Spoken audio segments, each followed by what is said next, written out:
সাজ্জাদ কাদিরের শুভেচ্ছা নিন। এই মুহূর্তে আপনাদের সামনে কথা বলতে এসে নির্বাচন পরবর্তী আতঙ্ক, কেন উপদেষ্টাদের পরিবার দেশ ছাড়ছেন, কখনো কখনো সোশ্যাল মিডিয়াও আমাদের খবর হয়ে ওঠে।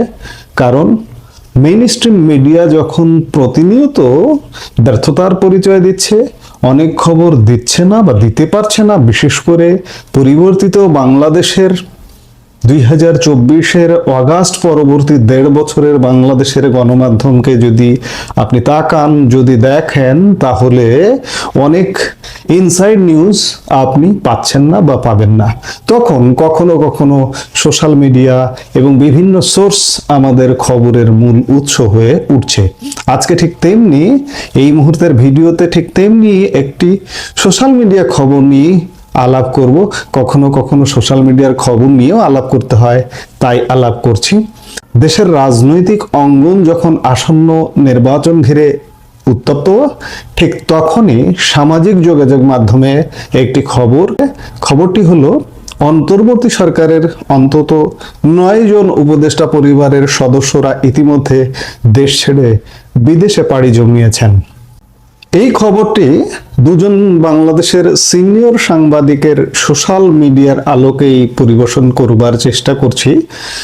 খবরে শুধু 9 জনকে বললে পুরোটা হবে না, শুধু 9 জনই নন, জ্যেষ্ঠ সাংবাদিক কুদ্দুস আফরাদের দাবি অনুযায়ী বিশেষ সহকারী মিলিয়ে এই সংখ্যা 16টি পরিবার। গুঞ্জন শোনা যাচ্ছে যে 9 থেকে 11 তারিখের মধ্যে আরো অনেকে পাড়ি জমাবেন। আজ আমরা বিশ্লেষণ করব এই তথ্যগুলোর ভিত্তি কতটুকু, এটি কি নিছক গুজব নাকি আগাম কোনো আশঙ্কার পূর্বাভাস। এই আলোচনার কেন্দ্রবিন্দুতে রয়েছেন 2 অভিজ্ঞ সাংবাদিক, এবং যাদের কথা আমরা বলতে চাইছি তারা কিন্তু কোনো অলি গলির সাংবাদিক নন, সুশিক্ষিত এবং জাতীয় পর্যায়ে নিজেদের অবস্থান তৈরি করা সাংবাদিক নজরুল কবির তার ফেসবুক প্রোফাইলে প্রথমে 9 জন উপদেষ্টার পরিবারের বিদেশে যাওয়ার বিষয়টি উল্লেখ করেন। এরপরই সেই পোস্টের কমেন্টে সাংবাদিক কুদ্দুস আফরাদ যোগ করেন এক নতুন মাত্রা। তিনি দাবি করেন বিশেষ সহকারী সহ এই সংখ্যা আসলে 16, এবং আগামী কয়েকদিনের মধ্যে আরো বড় ধরনের মুভমেন্ট হতে পারে। যখন এমন দায়িত্বশীল জায়গা থেকে এমন তথ্য আসে, তখন জনমনে প্রশ্ন ওঠা স্বাভাবিক। সাধারণ মানুষ ভাবছেন, যদি পরিস্থিতি স্বাভাবিকই থাকে তবে কেন এই এক্সিট প্ল্যান? তারা কি নির্বাচন পরবর্তী কোনো অনাকাঙ্ক্ষিত পরিস্থিতি বা বড় কোনো পরিবর্তনের আঁচ পাচ্ছেন? আমার কথাই যদি আমি বলি যে একদম উড়িয়ে দেওয়াও যায় না। আমিও বিভিন্ন জায়গা থেকে কানা ঘোষা শুনছি। সাংবাদিক নজরুল করিম ফেসবুকে পোস্ট দিয়েছেন, কিংবা কুদ্দুস আফরাদ কমেন্ট করছেন, কিন্তু আমাদের কানেও আসছে বিভিন্ন জায়গা থেকে যে উপদেষ্টা পরিষদের পরিবারের মধ্যে ইতিমধ্যে দেশ ত্যাগের হিড়িক শুরু হয়ে গেছে। কিন্তু কেন এই দেশ ত্যাগ? আমরা আগেই বললাম যে তারা কি কোনো পরিবর্তনের আশ পাচ্ছেন? কারণটা হচ্ছে যে গত 1.5 বছরের বাংলাদেশকে আপনি যদি দেখেন, গত 1.5 বছরে এই উপদেষ্টা পরিষদ বাংলাদেশকে একটি ধ্বংসস্তূপে পরিণত করেছে। বাংলাদেশের স্বাধীনতার 55 বছরের ইতিহাসে আমরা নির্বাচিত সরকার দেখেছি, আমরা রাজনৈতিক সরকার দেখেছি, আমরা সেনা শাসিত সরকার দেখেছি, আমরা সেনা সমর্থিত তত্ত্বাবধায়ক সরকার দেখেছি, আমরা সংবিধানের তত্ত্বাবধায়ক সরকার দেখেছি, কিন্তু বাংলাদেশের এতটা পতন আমরা কখনোই দেখিনি। আজকে উপদেষ্টা পরিষদের সদস্যরা কিংবা তাদের পরিবারের সদস্যরা রাতে নিশ্চয়ই বিছানায় ঘুমান। বিছানায় যখন শোন, তখন নিজেদের কৃতকর্মের একটি আত্ম উপলব্ধি হয় না যে আমরা 1.5 বছরে কি করলাম?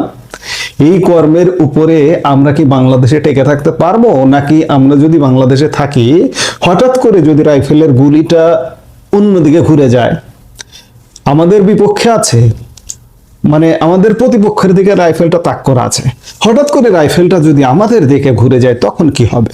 এই ভাবনাগুলো আসে কিনা? যদি এই ভাবনাগুলো আসে, তাহলে সাংবাদিক নজরুল কবির কিংবা কুদ্দুস আফরাদ যে কথাগুলো সোশ্যাল মিডিয়ায় বলছেন, সেগুলো কিন্তু অমূলক নয়। এছাড়াও আমরা যদি আরো বিভিন্ন বিষয়গুলো একটু বিবেচনা করি, আমরা যদি নিরপেক্ষভাবে দেখি, তবে কিছু বিষয়ে মাথায় রাখতে হবে। উপদেষ্টাদের পারিবারিক অবস্থানের কথা যদি আপনি চিন্তা করেন, অনেক উপদেষ্টার সন্তান বা পরিবার আগে থেকেই বিদেশে স্থায়ীভাবে বসবাস করেন। তাদের আসা যাওয়া একটি নিয়মিত প্রক্রিয়া হতে পারে। নিরাপত্তা শঙ্কা, নির্বাচনের সময় বা পরবর্তী সময়ে রাজনৈতিক অস্থিরতা বাংলাদেশের রাজনীতিতে নতুন কিছু নয়। অনেক ক্ষেত্রে ব্যক্তিগত নিরাপত্তার খাতিরে পরিবারের সদস্যদের সরিয়ে রাখা একটি সাধারণ কৌশল হতে পারে।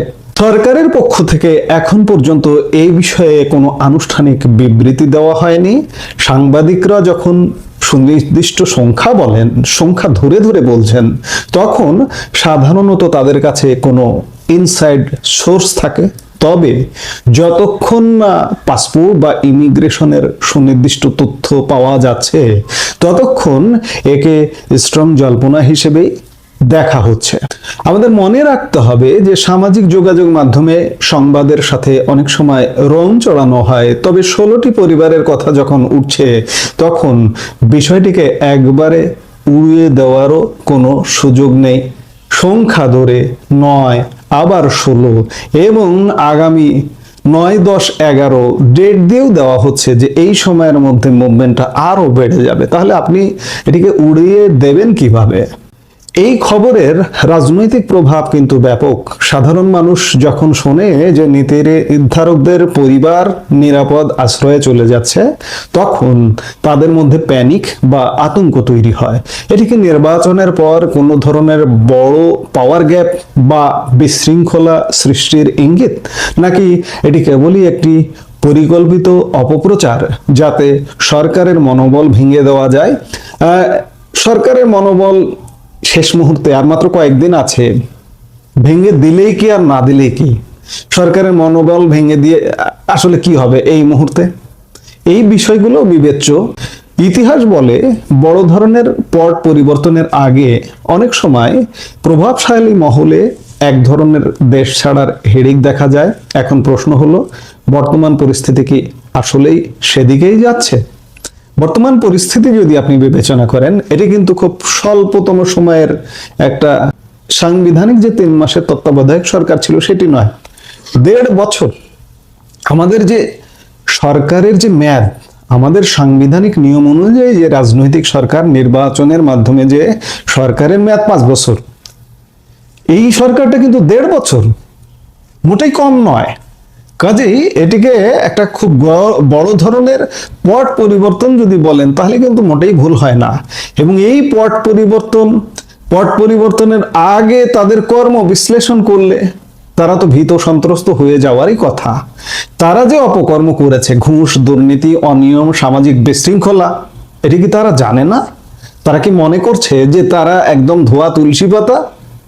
যদি মনে না করে, তাহলে আমাদের 2 সিনিয়র সাংবাদিক যে কথা বলছেন সোশ্যাল মিডিয়ায়, সেটির একদম কোনোভাবে উড়িয়ে দিতে পারি না। দিন শেষে 9, 10 বা 11 তারিখ পার হওয়ার পর অনেক কিছুই পরিষ্কার হয়ে যাবে। সাংবাদিক কুদ্দুস আফরাতের দেওয়া সময়সীমা যদি মিলে যায়, তবে সেটি হবে বর্তমান প্রশাসনের জন্য বড় ধরনের একটি অস্বস্তির কারণ। আর যদি এটি ভুল প্রমাণিত হয়, তবে বুঝতে হবে এটি ছিল একটি সুপরিকল্পিত গুজব। আমরা কোনো পক্ষ নিচ্ছি না, কেবল জনমনে চলমান প্রশ্নগুলো তুলে ধরছি। আপনারা কি মনে করেন, এই বিদেশ যাত্রা কি ব্যক্তিগত কারণে, নাকি বড় কোনো বিপদের আশঙ্কায়? কমেন্ট করে আমাদের জানান। শেষ খবর হলো, এই অথর্ব বিতর্কিত এবং বাংলাদেশকে ডুবানো অশান্তির চরম থেকে চরম শিখরে নেয়া ডক্টর ইউনূস সরকার চট্টগ্রাম বন্দর নিউমোরিং টার্মিনাল, সেটা মার্কিন যুক্তরাষ্ট্রের প্রতিষ্ঠান থেকে ইজারা দেয়া থেকে ব্যাকফুটে এসছে। বিডার চেয়ারম্যান আশিকুর রহমান জানিয়েছেন যে শেষ পর্যন্ত এই চুক্তিটি তারা করতে পারছে না, হচ্ছে না।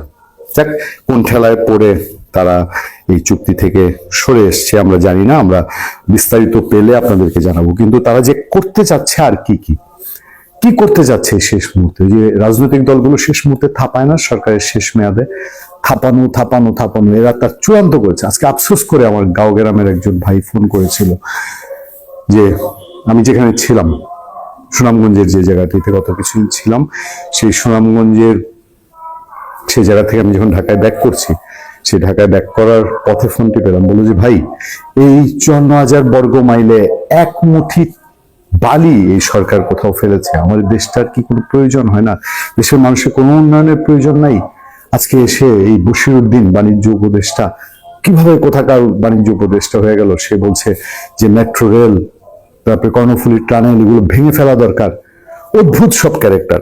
তখন আমাদের সামনে খবর, অন্তর্বর্তী সরকারের বিদায় বেলায় বিতর্কিত প্রকল্প। কি সাংঘাতিক! ঢাকা ওয়াসা আগে থেকেই ঋণে জর্জরিত, ওয়াসাটাকে শেষ করে ফেলেছে শেখ হাসিনা। আমরা তাসকিমকে আমরা গালিগালাজ করতাম যে এতদিন তিনি কেন এমডি ছিলেন। তাসকিমকে এখন মনে পড়ে, জানেন, যে আমরা বলতাম বারবার এই লোকটাকে এমডি করা হচ্ছে, কিন্তু সেই লোক যে যা করে গেছে, ওয়াসাকে তছনছ করে ফেলেছে। ওয়াসার যারা খবর রাখেন, ওয়াসার লোকজনের সঙ্গে আমাদের কথা হয়, এই ওয়াসাটাকে একেবারে শেষ আপনার যা করে গিয়েছিলেন তাসকিম সাহেব, সেটা থেকে পুরো রিভার্স জায়গায় নিয়ে গেছে। ঋণের পরিমাণ ওয়াসার এখন 24,000 কোটি টাকা। এরই মধ্যে তারা আরেকটি ঋণ নির্ভর প্রকল্প নিয়েছে, নাম ঢাকা ওয়াসা প্রশিক্ষণ এবং গবেষণা একাডেমি স্থাপন। ব্যয় 721 কোটি টাকা। এর মাধ্যমে তারা নিজেদের পাশাপাশি আশপাশের দেশগুলোর সংশ্লিষ্ট সংস্থার কর্মীদের প্রশিক্ষণের কথা বলছে।